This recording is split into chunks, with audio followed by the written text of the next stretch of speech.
West Coast Cookbook and Speakeasy with Chef Justice Putnam. Netrootsradio.com.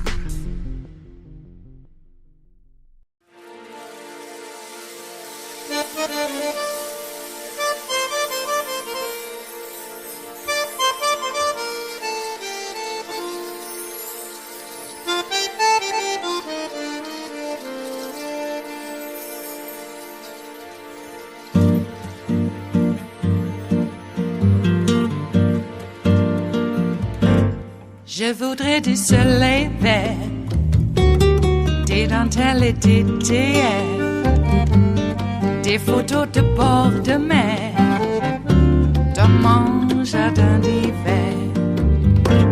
Je voudrais de la lumière, comme en Nouvelle-Angleterre. Je veux changer d'atmosphère, dans mon jardin d'hiver.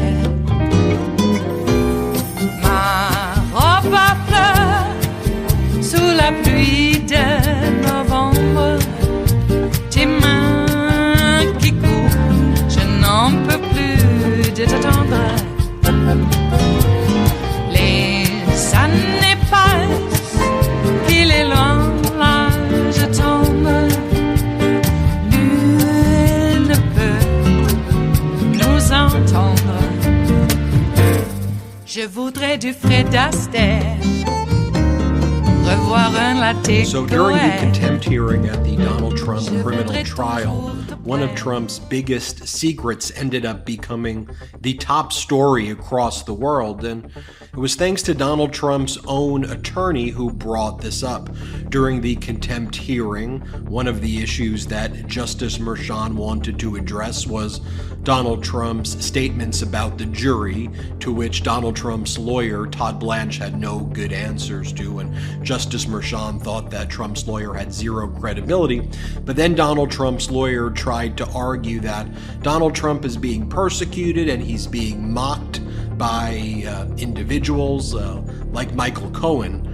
Todd Blanche, Donald Trump's lawyer, states, and he stated the following, and this is as written down by Adam Klasfeld, who's in the courtroom. Klasfeld explains, Todd Blanche displays a string of exhibits during the contempt hearing of Michael Cohen taunting Donald Trump in tweets and retweets throughout April. Cohen's nickname for him, Von Schitzenpants, has entered the public record. Donald Trump's lawyer went to the judge. This is so unfair. Michael Cohen's been calling Donald Trump Von Schitzenpants, so Donald Trump has to respond to that, and that's why Donald Trump is not violating the gag order, or so the argument went. But it was Donald Trump's lawyer who mentioned Von Schitzenpants, and that quickly became the #1 trend across the world. You see, for example, here on X, formerly Twitter, trending hashtag Von Schitzenpants is #1 trend in the country and in the world. And I want to remind you where that all originated from. And it was actually not a post that was recently by Michael Cohen in April, although Cohen may have posted that a few weeks ago. But one of the things that Cohen did was on the show I co-host with him, Political Beatdown, back in December is when Michael Cohen first coined the term Von Schitzenpants. I think it's important that we know the origin of it, that it's actually not just from April, like some reporters are saying. It was coined by Michael Cohen last year, last December, during an episode of Political Beatdown. It was this precise moment that Michael Cohen came up with the term Von Schitzenpants to refer to Donald Trump. Play this clip. Magic. And it's bad news. Bad things are happening. I'm sorry. It was staring us in the face the whole time, Michael Cohen. Dude, you understand when he's going like, Donald Von Schitzenpants. That's what he was doing. He was trying to figure out a way how he can sort of squeeze that sucker out, right? And it's like, you know, when you see like your baby when they're constipated. That's what Donald's doing. Can we play that again and I'll show you the exact moment he lets it go. Magic. And it's bad news. Bad things are happening. Mom, I'm sorry. Right there. Right there. Now, why was Michael Cohen talking about von Schitzenpants back in December of 2023? What had happened then? The Midas Touch Network also broke the news about Donald Trump's disgusting smell.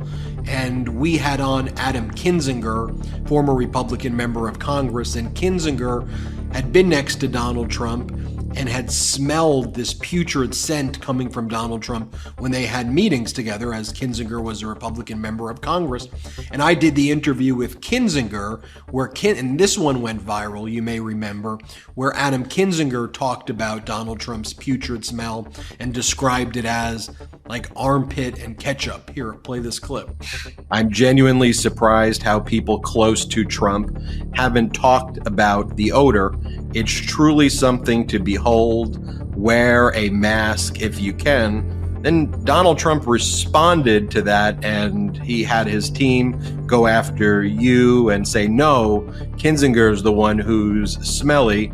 And as Hillary Clinton said, if you could be baited by a tweet, how are you supposed to be expected to handle Vladimir Putin and other authoritarians? And Donald Trump clearly got baited by your tweet and your post. But let's just start with your post. The odor, the stench, the stink. How bad is it? What do you know about that? Yeah, I mean, it's not good. I mean, think about the best way to describe it. I've tried to take armpits, ketchup, like a butt, and kind of put it in a blender, and makeup, and put that all in a blender, and and you bottle that as a cologne. That's kind of that. But it's amazing. Like, I've been amazed that, everybody's just kind of learning about this now. But again, I think the bigger point is he's a weak human being. But look at this. He had his people respond to me on this. By the way, they're always unnamed spokesmen because none of them want to put their names, even though I think I know who's doing this. They don't want to put their names behind that because they know that their words are going to live forever. And my goodness, I mean, Vladimir Putin, I'm going to tell you, President Xi of China, they're licking their chops at the idea of another Donald Trump term, because I sat in the Oval Office once when Donald Trump begged a group of us to pull China's ZTE out of the sanctions list from the National Defense Authorization Act because he made a personal promise to President Xi because Xi asked him nicely on the phone. I mean, this is the kind of leader, of the greatest country in the world that we're looking at reinstating. And the odor is the odor. And, I think that needs to stay alive. People need to keep talking about it because he's the kind of guy that would use something like that all the time against other people. He needs a taste of his own medicine. So if we're really tracing the origin of calling Donald Trump von Schitzenpants, which is now trending through lots of people are writing about it. Again, number one trend. People are saying, the von Schitzenpants, what is this name? It started actually with the interview I did with Kinzinger, which then led to an episode of Political Beatdown that I hosted with Michael Cohen, where Cohen then coined the term von Schitzenpants back then, and then he had been using that frequently. I do want to point out, though, that over the past few weeks, Cohen has not been talking at all about Donald Trump. Cohen made a commitment that he would not be talking any further about Donald Trump during the trial, and he's met that commitment. He's not said anything else about him since then. So that was an older post, and that's why I wanted to give you the origin, the genesis of where von Schitzenpants actually comes from. Here's an article from the Business Insider. Donald von Schitzenpants has now formally been entered into the public record at Trump's hush money trial. You see some of the various headlines here as well. Business Insider, the one I just read for you. The Daily Beast writes the headline, Donald von Schitzenpants, Dis makes hush money trial debut. Yahoo similar headline, Slate, Donald Trump attorney Todd Blanche discusses his client von Schitzenpants. Daily Kos, the news media trying to do Don von Schitzenpants straight is hilarious. Look, as Ron Filipkowski said, just to be clear, it was Donald Trump's lawyer who introduced the von Schitzenpants exhibit into this trial. The district attorney never mentioned that, which pretty much proves Donald Trump's lawyers hate him. and are sticking it to him at every chance they get. By the way, I think the sketch artists hate Donald Trump as well. Here are some recent photos that the sketch artists took, although Donald Trump, in just some of these photos, doesn't look too well either. It should be noted what Donald Trump also posted on Thursday, pretty weird. He wrote, "Contrary to the fake news media, I don't fall asleep during the crooked DA's witch hunt, especially not today. I simply close my beautiful blue eyes sometimes, listen intensely, and take it all in." Notice right there, he does not deny anything about his scent, his smell, the von Schitzenpants name. He's simply trying to deny that he is not falling asleep during the trial. I want to give you some additional data points as well. This is when Donald Trump was disgracing the office. He was sitting next to the late, great California Senator Dianne Feinstein. And remember this moment where, truthfully, the von Schitzenpants label could have probably been generated or created following this event while Trump was disgracing the office. Remember this moment? Listen carefully. Play the clip. So today we're here in a bipartisan fashion to show leadership in an effort to end this senseless violence. It can be ended. And then that kind of brings us, of course, to yet another viral moment here where, as I reported accurately, as multiple sources were telling me during the beginning of the trial, the von Schitzenpants name was in full effect during the opening days of the criminal trial. Look, be clear, I have not heard any additional statements. People have been mum on it, but back then I heard it from multiple people what was happening as Donald Trump would fall asleep. And well, you could play the clip. You remember this moment from a few weeks back? Here was our reporting back then. Play this clip. Returning to the court proceedings as well, Maggie Haberman reports that Donald Trump continued to fall asleep during the proceedings as well. And what I'm hearing from my sources as well is that and I'm hearing from credible sources who know what's going on in the courtroom. And what I'm hearing is that, take it for what it's worth, but that Donald Trump is actually farting in the courtroom and that it's very stinky around him. It's putrid odor in the courtroom, and that Trump's lawyers are like repulsed by the scent and the smell.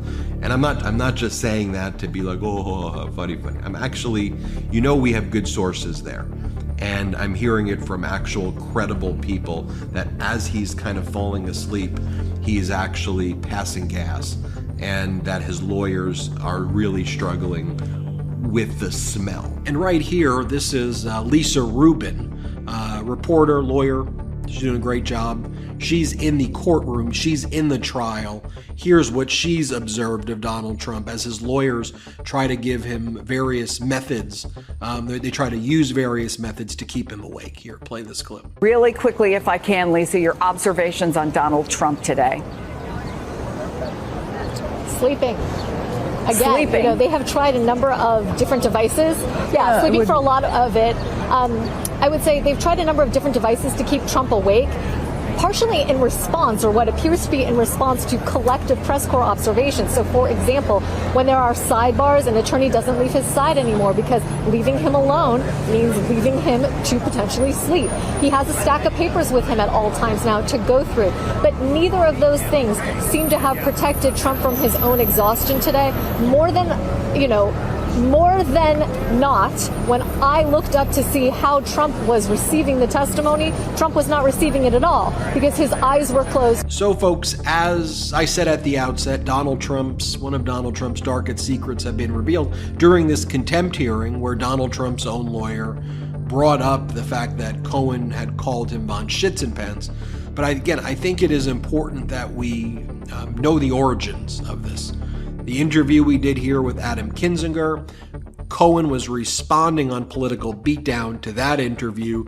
He was observing Donald Trump giving a speech. coined the name at that moment back in December of 2023. He's utilized it multiple times since then.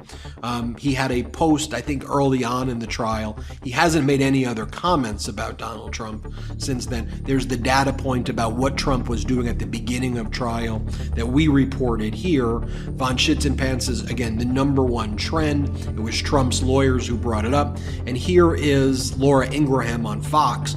She is not happy with CNN using that nickname. Play this clip. I apologize for this update ahead of time. Todd Blanche, the Trump attorney, is specifically reading a post that Michael Cohen made on Twitter on April 22nd, in which he refers to Donald Trump as Von Schitzenpants. And Abash, I know you want to weigh in on Von Schitzenpants. It is Friday, the 3rd of May of 2024, and you are in West Coast Cookbook and Speakeasy. I am your chef de cuisine, Justice Putnam. Gunner the English Bulldog is our snoozing sous chef. Precious the little Yorkie is our door girl, and she will be seating you directly for our especially special daily special, Blue Moon Spirits Fridays, because we are all Nighthawks in the Diner of Life. Well, today is Friday, and today we send Mom on to her final journey. I guess she's already gone, but we'll view her body and commiserate with each other and maybe say a few words. But between 3 and 4 West Coast time is that right? 3 and 4? Is it only an hour? I can't remember. Maybe it's 3 and 5. All I know was we're supposed to be there around 3, so I will. And so we'll do that, and then all the other stuff will then transpire after that. Won't be able to do anything, as those of you who have gone through this before won't really be able to do much with the estate until the death certificate is released, and the lawyers and money managers say, that could take a couple of months. And when my son Israel passed 6 years ago, that was pretty much the case. Took a couple of months. Seemed like forever. But I don't know. Not that, I don't know. It's just one of those things that you kind of wanted to have, and you do.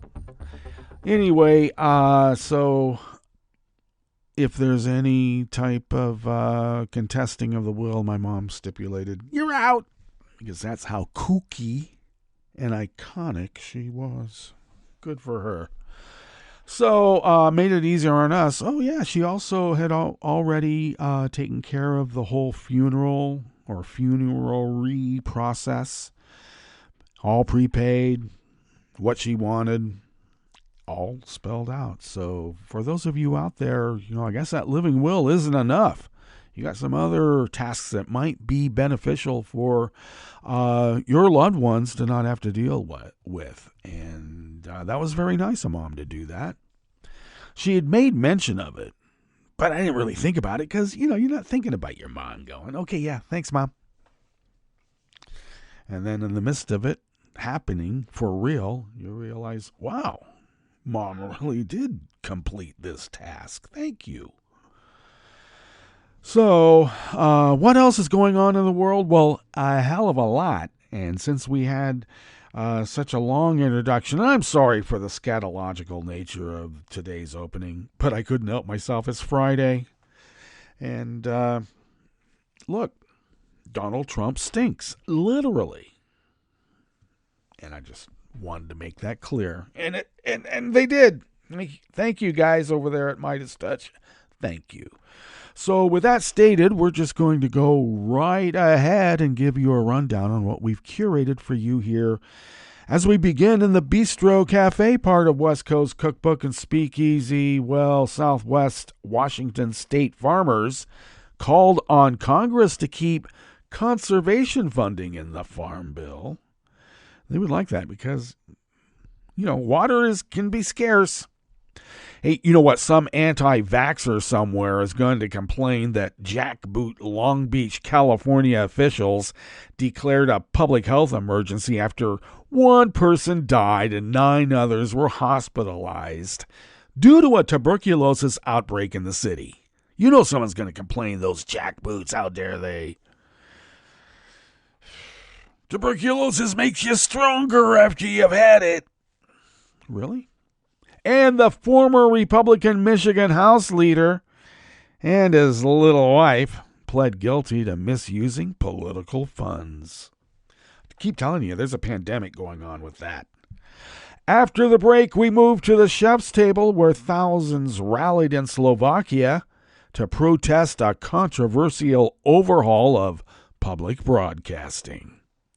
And the head of Greece's extreme far-right Golden Dawn Party was granted conditional early release from prison. All that and more on West Coast Cookbook and Speakeasy. Bon appetit.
Radio.com. To the right of the page is the chat room link, and the chat room is monitored by Kelly Lincoln. Thank you, Kelly. Across the page to the left from that chat room link, that is near the bottom of our homepage at netrootsradio.com, is the link to our Patreon page. If you could become a recurring Patreon of Netroots Radio, it really does help us pay the bills and all the other costs associated with running this powerhouse of resistance. If you could afford to send us what you might spend on, I don't know, how about an espresso type coffee drink? Yeah, how about that? If you could send those funds to us once a month, we are able to pool those with others funds that have been sent to us by like-minded individuals just like you. And then we make a big dent on those bills and the associated costs running this powerhouse of resistance that has been resisting for so many years. And all kidding aside, thank you for your generosity. All right, and if you would like to follow Netroots Radio on the social media platforms out there, it's very easy. Just go to @Netroots Radio in almost every case, but Netroots Radio is the key. And Tom takes care of those, so thank you, Tom. Follow me on the social media platforms. I guess you could call them the Twitters, the Tubes, the Intertubes, @Justice Putnam. I post the show notes and links diary on Daily Codes 10 minutes before showtime so that you can have quick access to the actual reporters and reportage, in which we draw such great inspiration from here at West Coast Cookbook and Speakeasy. You can also follow the show on Twitter, such as it is, meaning Twitter, and the show page on Twitter at Cookbook West. We'll get into that some other day again.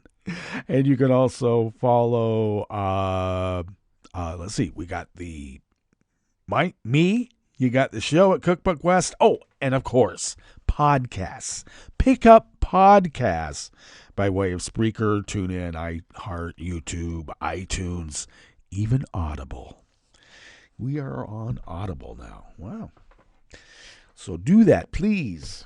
Okay, we are now going to tuck into this first offering here in the Bistro Cafe, part of West Coast Cookbook and Speakeasy, and it is by Alejandro Figueroa from Oregon Public Broadcasting. The Pacific Northwest exports over $20 billion with a B in agricultural and food products each year, but farmers say increasing climate change challenges like intense storms, extreme heat, drought, and wildfire smoke could disrupt that. On Wednesday, Federal House and Senate Agricultural Committee legislators released their summaries of the 2024 Farm Bill. As legislators ramp up action on the bill, a group of Southwest Washington farmers is calling on lawmakers to protect funding for conservation and climate resilience programs. The Inflation Reduction Act of 2022, the largest climate investment in the nation's history, earmarked billions of dollars for climate action. It included nearly $40 billion for climate-smart agriculture initiatives, and it also set aside $20 billion for conservation and agricultural climate resilience programs under the U.S. Department of Agriculture. Now, farmers are asking Congress to permanently include that money in the 2024 Farm Bill, an omnibus package of legislation that is renewed every 5 years and includes funding for public food assistance programs, crop insurance, agricultural conservation programs, and rural development projects. Deb Howard, who runs the Willapa Bay Heritage Farm in Long Beach, Washington, said farmers need continued support to establish sustainable practices amid a changing climate. It's getting hotter and drier, and the summer times are getting longer, Howard said.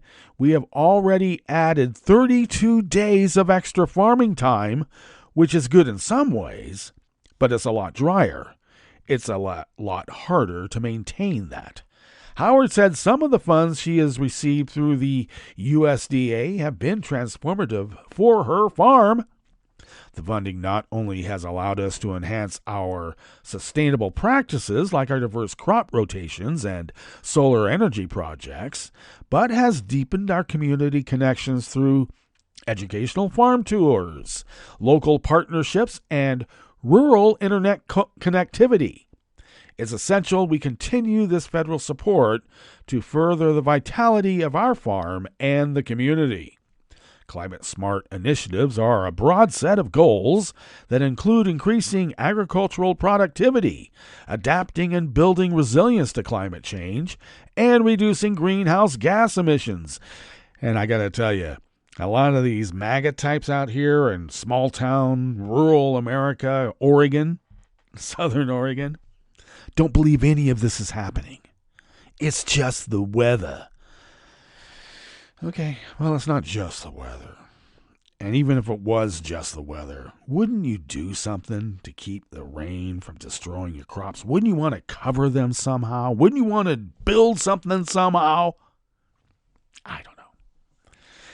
Let's see. Farmers and ranchers already use practices like reducing or eliminating tillage, which reduces soil erosion and increases carbon sequestration into the soil, or planting cover crops, which help increase moisture in fields and can naturally fertilize soil. Some of the practices have received funding from USDA conservation programs through the Inflation Reduction Act, said Megan Kemple, the executive director of the Oregon Climate and Agriculture Network, an agricultural policy and advocacy group. Farmers are increasingly choosing voluntary conservation programs to manage risk, Kemple said. They are taking responsibility, and we need to make sure they can implement practices that make their farms resilient, not just this year, but for years to come. Federal legislators are still discussing how to allocate funds for the Farm Bill, although at least one House Agriculture Committee leader is set to begin debating their version of the bill in late May.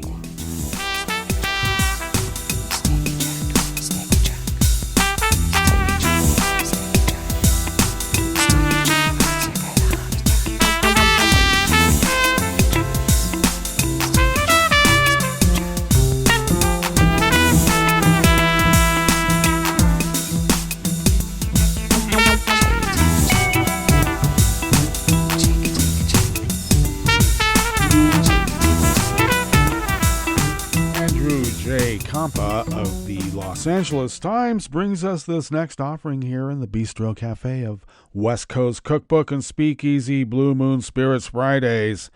Long Beach officials declared a public health emergency yesterday, Thursday afternoon, after one person died and 9 others were hospitalized due to a tuberculosis outbreak in the city. The city's chief health officer, Dr. Anissa Davis, said the outbreak was localized to a single-room occupancy hotel, which health officials declined to identify. As of Monday, a total of 14 cases had been identified.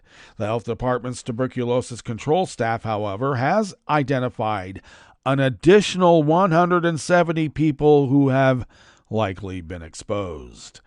Those individuals are in the process or will be screened in one of several ways, including chest x-rays, blood and skin tests, and symptom review, according to health officials. Davis said people staying at the hotel at the time or who could have otherwise been exposed have been or will be contacted. Public health officials were unable to confirm the date of the first recorded case.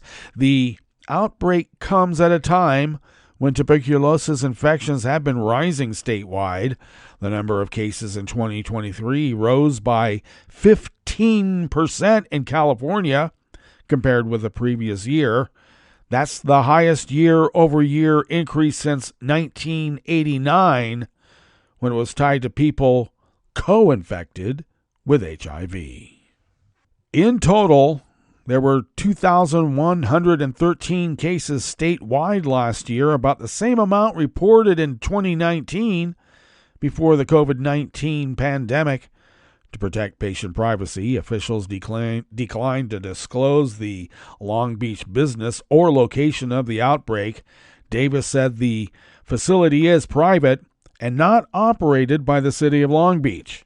Long Beach health officials confirmed the hotel in question was not in quarantine and was still open.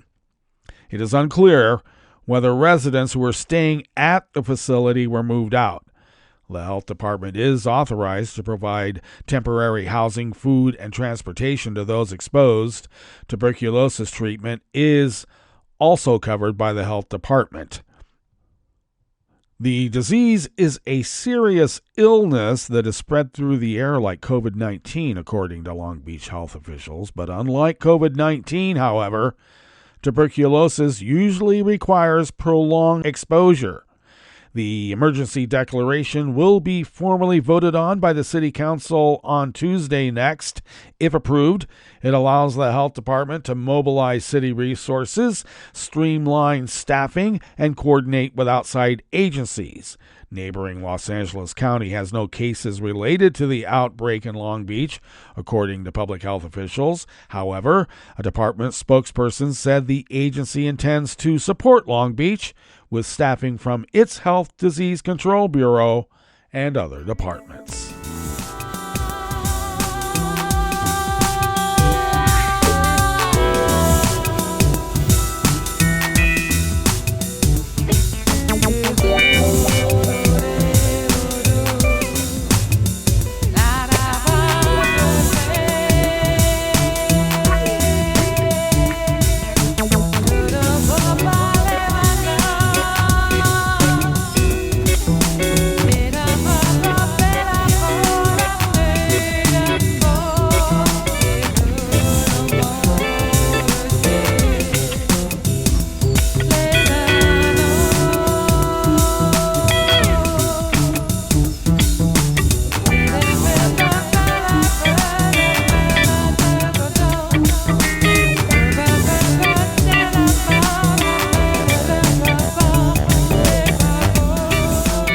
Hard-working staff at the Associated Press brings us this final offering here in the Bistro Cafe part of West Coast Cookbook and Speakeasy. The former leader of the Michigan House and his wife pleaded not guilty yesterday, Thursday, to financial charges arising from an investigation of how they spent money from unregulated political funds. Lee Chatfield and Stephanie Chatfield appeared in a Lansing area court by video conference from Kentucky, where they plan to attend the Kentucky Derby. Oh, you mean escape jurisprudence? Let's see. Chatfield, a Republican, was Speaker of the House from 2019 and 2020. He is accused of using money for personal travel, like going to the Kentucky Derby, housing, and other benefits when he was in office. Investigators said he tapped political funds that were created under federal law as tax-exempt social welfare organizations. Well, a mint julep offers great welfare to those consuming it. Stephanie Chatfield monitored her husband's credit card balance and paid it off with money from the Peninsula Fund, including $132,000 over a 14-month period, attorney Dana Nessel said when charges were filed in April. Lee Chatfield faces 13 charges, including conducting a criminal enterprise and embezzlement. His wife is charged with embezzlement and conspiracy. He is looking forward to his day in court and fighting this, defense attorney Mary Chartier said during an arraignment in East Lansing District Court in an accent totally made up in the moment. Nessel, a Democrat, has said there has been a proliferation of dark money political funds in Michigan by Democrats and Republicans. She and Secretary of State Jocelyn Benson have called for laws that would require public disclosure. And that is a good thing. All right, let us now go to our break. And when we get back from that break, we will go through weather from around the world, and we will finish up with the stories that we've curated for you today. You are listening to West Coast Cookbook and Speakeasy, and we will be right back. You are listening to netrootsradio.com. Please hang up and try again.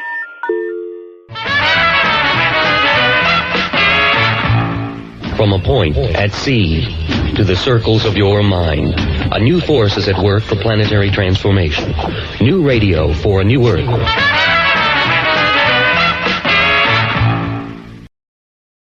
This is Take Two Movie Review. I'm Kim Lowe. This week, the war at home. At times, Alex Garland's latest movie, Civil War, feels almost too real. For some, it may not be a question of if it happens, but when. Set in an alternative present, the film focuses on a group of photojournalists who are road tripping from New York to D.C. Led by long-term veteran of the biz, Lee, the always-on-point Kirsten Dunst, and arguably her best performance to date, the group knows this isn't going to be an easy journey, as it just so happens the U.S. is in the midst of a civil war. Tagging along for the ride is aspiring young photojournalist Jesse, Kaylee Spaney, who's an obvious foil for the weary Lee, and veteran Sammy, played by Stephen McKinley Henderson, who convinces the group to drop him off in Charlottesville, Virginia, which is apparently a hotbed of activity. We're never told the reasons for the war, although it is implied that it's due to political divisions, but that really isn't the point of the movie. Garland avoids naming the good versus the bad side, which is a wise choice. The sense of terror that these supposedly neutral documentarians face as they make their perilous journey is palpable, and the film raises questions about the importance of, and indeed the duty of, journalism in general, including whether it's ever possible to merely observe but do nothing. The signs of PTSD that all these characters exhibit suggest that even those who try to remain neutral don't emerge from such trauma unscathed. Civil War is a powerful, thoughtful film that feels much needed right now. It's not a feel-good movie in any sense, but hopefully it will get some of the mass audience it's attracting to think about just how thin the line between political discourse and violence that can cause the unraveling of everything can be. This has been Take Two Movie Review. I'm Kim Lowe. Catch up with us at TakeTwoMovieReview.com and feed us back on our channel on YouTube.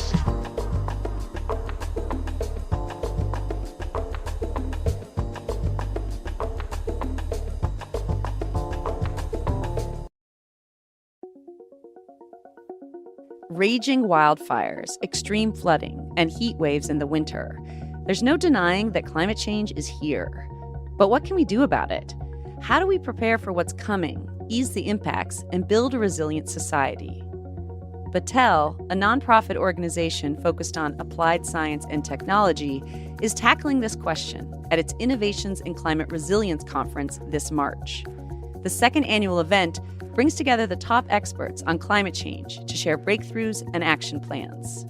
Scientific American Custom Media recently sat down with Justin Sanchez, a technical fellow at Battelle and lead organizer of the conference, to learn more about the conference and why climate resilience is a top priority.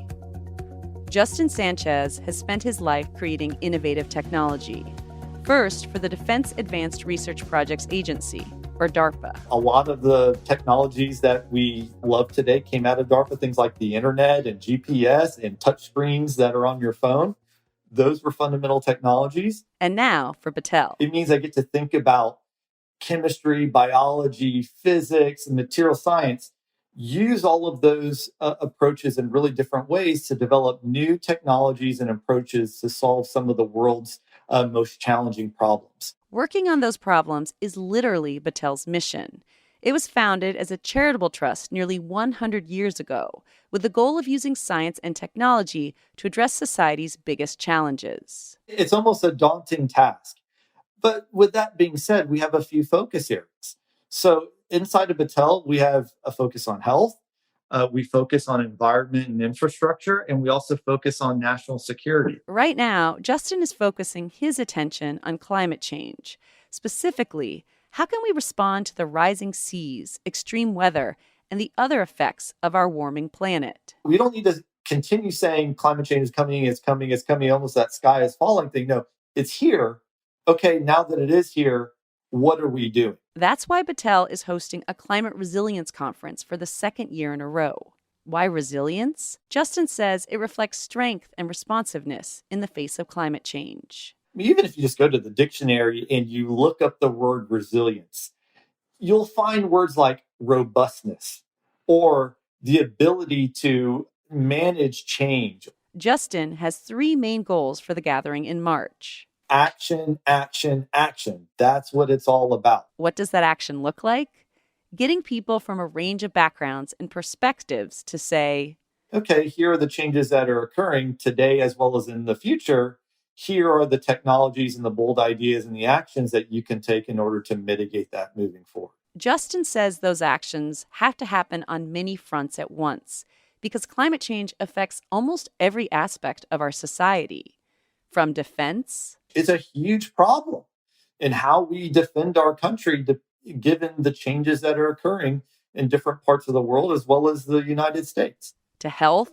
I think only in recent times have people been really personally feeling the effects of, let's say, extreme heat, right? And how that affects the body. To how much we pay at the grocery store. Or you might be thinking today about how the increase in food prices, it might be tied in a large part to inflation and other kinds of things, but those food prices are also affected by how hard it is to grow those crops, which is impacted by climate change. To address the multifaceted impacts of climate change, the conference will bring together problem solvers from places as varied as the National Science Foundation, Google, and the Department of Defense. And we want to mobilize all of the people that attend this conference to find those new ways to go and take that action and leave the meeting with the intent on implementing them. Justin says Battelle is uniquely positioned to focus on solutions in whatever form they might take.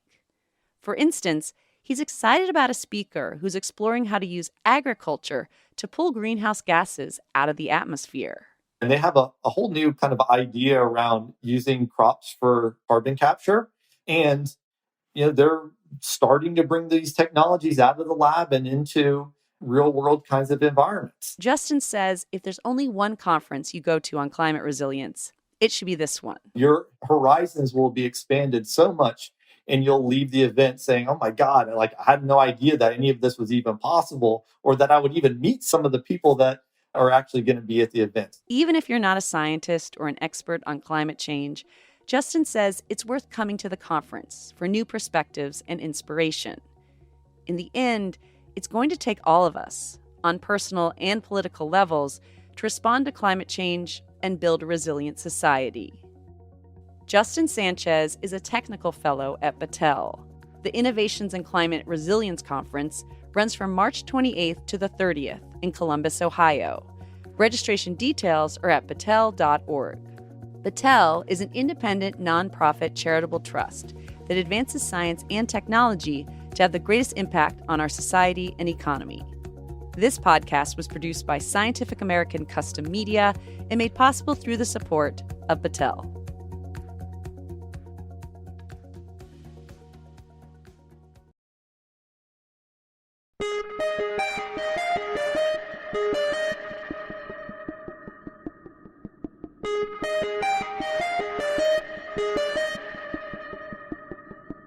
Hi, I'm Tom Hartman, and since you're listening to netrootsradio.com, show your progressive side and go to the donate button on the bottom of the homepage. It's progressives like you who power Netroots Radio and keep the progressive message beaming everywhere 24 hours a day. Just go to our donate button at the bottom of netrootsradio.com. Thank you for keeping progressive radio at full power.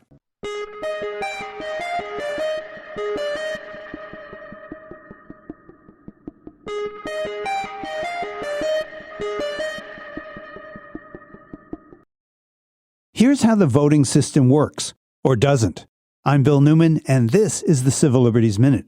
In November 2026, Crystal Mason, thinking she was doing her civic duty, went to the polls to cast her vote. But her name was not on the voting roll, so Ms. Mason did what typically happens. She cast a provisional ballot. It turns out that Ms. Mason was not eligible to cast a real ballot because she was on federal supervised release. That's not a voting disqualification in many states, but it is in Texas, where she and her 3 children lived. Everyone agrees Ms. Mason didn't know that. But Texas prosecutors didn't care at all. They maintained lack of criminal intent was irrelevant. All that matters was that she illegally cast a provisional ballot, and she was convicted of voter fraud and sentenced to 5 years. 5 years for casting a provisional ballot that was never counted. Finally, in April 2024, a Texas court rejected that theory and acquitted her. So, all's well that ends well? Not really. First, Ms. Mason had to live through years and years with a 5-year prison sentence hanging over her head. Second, the case sadly may teach people who have had a brush with the law to not risk trying to register and vote. The stakes are too high. That's wrong, but fortunately, Ms. Mason has taught us another lesson about fortitude and the importance of fighting for your rights. The Civil Liberties Minute is made possible by the ACLU because freedom can't protect itself. You're listening to the American Democracy Minute, keeping your government by and for the people. Recent revelations from a disgraced cryptocurrency CEO gives us a glimpse of just how much campaign money flows into our election system, both what gets reported and what's called dark money. In an interview with journalist Tiffany Fong, FTX crypto exchange CEO Sam Bankman-Fried, now in custody in the Bahamas, admitted that he had not only given $40 million to Democrats and Democratic PACs to fund primary races, but he said he also gave an equal amount of dark money to Republican candidates. It's not yet known which dark money organizations, but typically 501c3 and 501c4 nonprofits, limited liability corporations, and other instruments are used to shield donor identities. Citizens for Responsibility and Ethics in Washington has since filed a campaign finance complaint with the Federal Elections Commission. Crew suggested that Bankman-Fried contributed as much as $37 million more than was reported to the FEC, and says that while the U.S. Supreme Court's Citizens United decision allows independent expenditure to groups, it doesn't allow those groups to pass through donations directly to candidates. Several politicians, including Arizona U.S. Senator Kyrsten Sinema, have reportedly returned money given to them by Bankman-Fried. We have links to the campaign funding transparency website Open Secrets and more details on the allegations at AmericanDemocracyMinute.org. For the American Democracy Minute, I'm Brian Beal. I'm Rick Smith, and this is Labor History in 2. On this day in labor history, the year was 1911. That was the day the state of Wisconsin passed the Wisconsin Workmen's Compensation Act. The state became the first to have a constitutional system for providing medical expenses, wage loss payments, or death benefits to employees or their families. The law is regarded as a pioneering act of social legislation and a major accomplishment of Wisconsin's progressive movement. Activist journalism exposed deadly and disfiguring working conditions in the country's industries. State industrial commissions were established to conduct factory inspections and demand reform legislation and regulations. Upton Sinclair's initial intent in writing The Jungle was to cultivate a public outcry for better and safer working conditions.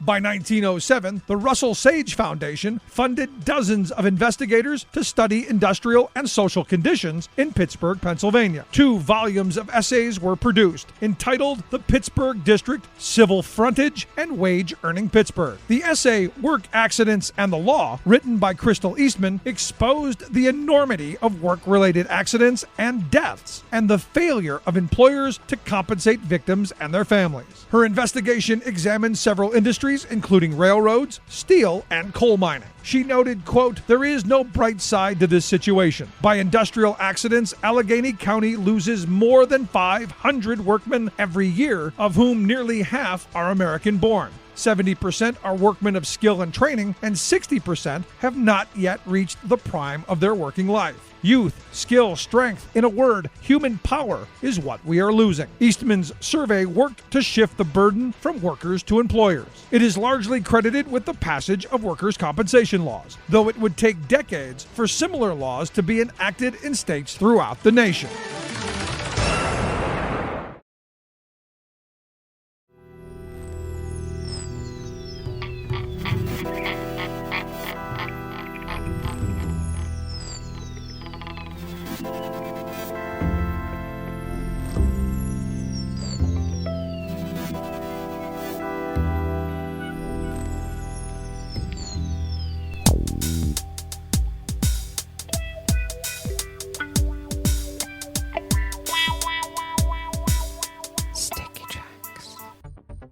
Thank you for accompanying us here to the Chef's Table at West Coast Cookbook and Speakeasy Blue Moon Spirits Fridays.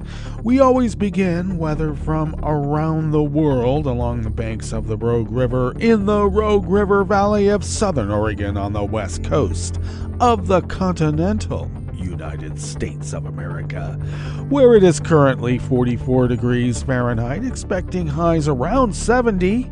Looks like we'll have temperatures nearly the same as yesterday, a mix of clouds and sun this morning, followed by increasing clouds with showers developing this afternoon, winds out of the northwest at 5 to 10 miles per hour, then rain later on and through the night with lows in the low 40s, winds out of the west-northwest at 5 to 10 miles per hour, and rain totals through today and tonight should be around an inch.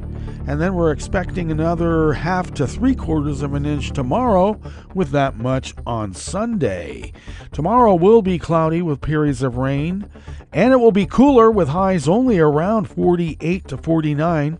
Winds will be out of the west-northwest at 5 to 10 miles per hour. Looks like grass pollen is rated very high again today here in our town of Rogue River. The air quality index for the region is in the good range at 20 parts per million.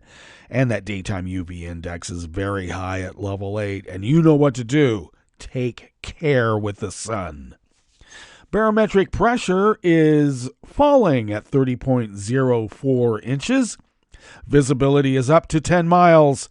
And relative humidity is at 98%. Weather from around the world is brought to you by a crowd of crowdsourced weather stations that a crowd crowdsources from around the world, and that is the Weather Underground. London is 54 degrees with rain showers. Paris is 62 and mostly cloudy. Rome is 62 and mostly cloudy with a thunderstorm advisory. Kabul is 51 and cloudy. Hong Kong is 63 and cloudy. Tokyo is 62 and clear. Melbourne, Victoria, Australia is 48 degrees and partly cloudy. San Francisco, California is 55 and partly cloudy. Chicago, Illinois is 58 degrees and cloudy. And New York, New York is 58 degrees Fahrenheit and cloudy. And that is weather from around the world, brought to you by a crowd of crowdsourced weather stations that a crowd crowdsources from around the world.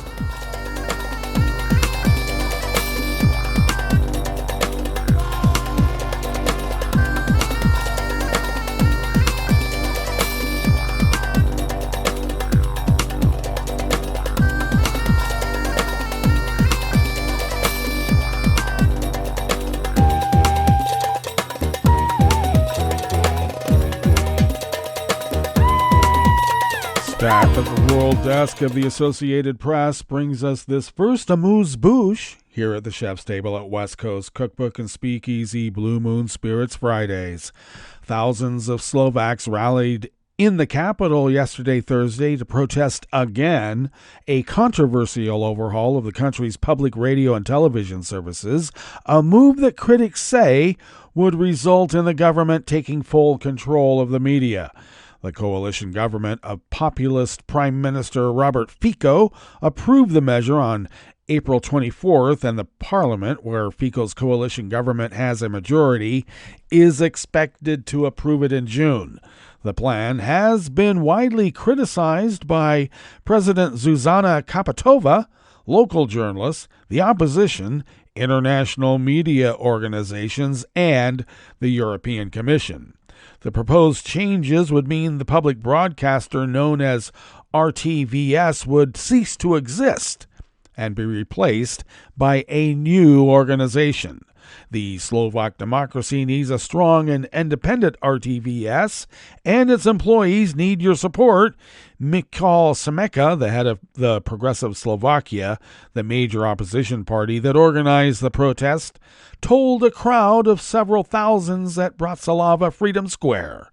The takeover plan was drafted by Culture Minister Martina Semekova, who represents the Slovak National Party, an ultra-nationalist member of the coalition government. She has worked for an internet television outlet known for spreading disinformation. Semekova said the current broadcaster gives space only to mainstream views and censors the rest. The broadcaster has denied the claim. They don't understand the essence of public broadcasting is to protect democracy, the rule of law and freedom, said Zora Jurova, a lawmaker for the Progressive Slovakia Party.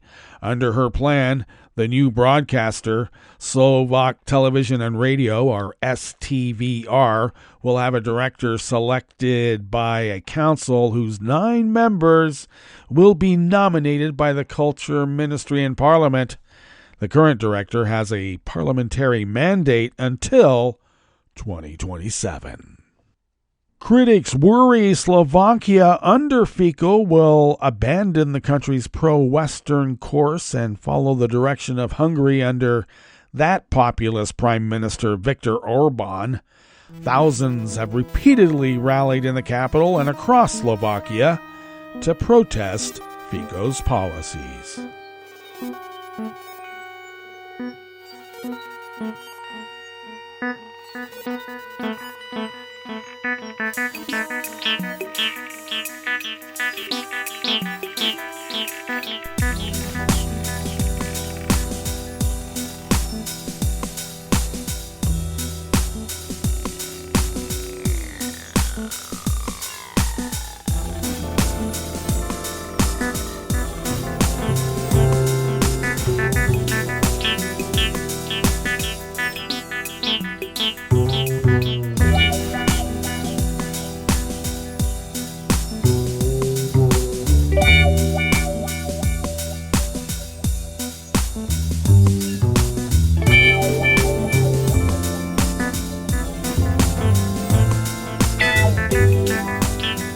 More hard-working staff at the World Desk of the Associated Press brings us this final amuse-bouche here at the Chef's Table at West Coast Cookbook and Speakeasy. The head of Greece's extreme far-right Golden Dawn Party was granted conditional early release from prison after serving part of his sentence for running a criminal organization blamed for violent hate crimes. A council of judges accepted the request by Nicholas Mikolilakis, age 66, who had served the minimum legal requirement for early release. The decision also took into consideration that he is aged over 65, which increases the time he is formally considered to have served. He is in poor health and spent 18 months in pre-trial detention. Restrictions on him that have been imposed on him include a ban on traveling outside the Greater Athens region, He and 5 other former Golden Dawn lawmakers were convicted in October of 2020 of running a criminal organization and sentenced to 13 years in prison. Other party members received lesser sentences following a 5-year trial. Golden Dawn was founded as a Nazi-inspired group in the 1980s and rose to become Greece's third largest political party during most of the country's 2010 to 2018 financial crisis. Its support later declined, and the party failed to enter parliament post-crisis. The crackdown on the party followed the 2013 fatal stabbing of a left-wing musician in Athens, for which a Golden Dawn associate was given a life sentence. Well, that brings us to the end of our broadcast period for the day and the week. But you do know Netroots Radio broadcasts on, and we will meet up here on Monday for River City Hash Mondays. So do stay tuned to Netroots Radio all day and all night and all weekend for all the breaking news as it breaks. And I would like to thank every one of you out there who have reached out in my time of bereavement. But we will all meet up here on Monday, right here, in West Coast Cookbook and Speakeasy. Bon appetit.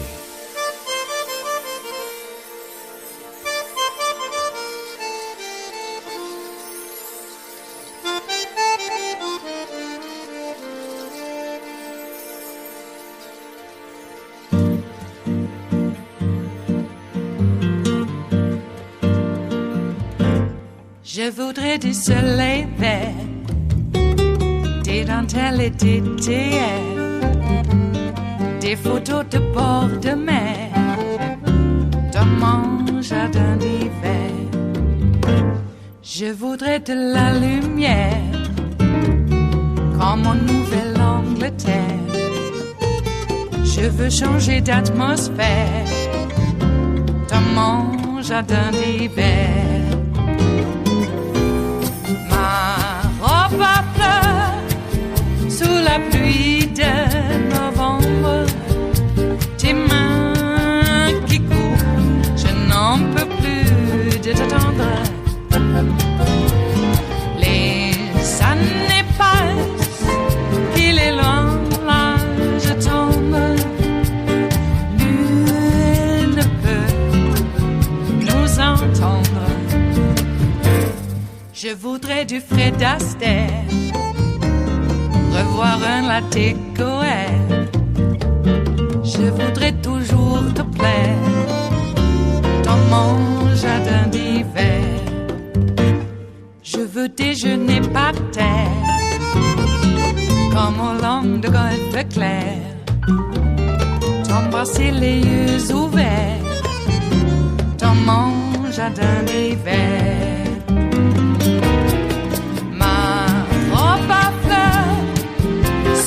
Pluie de novembre, tes mains qui courent, je n'en peux plus de t'attendre. Les années passent, il est loin, là je tombe.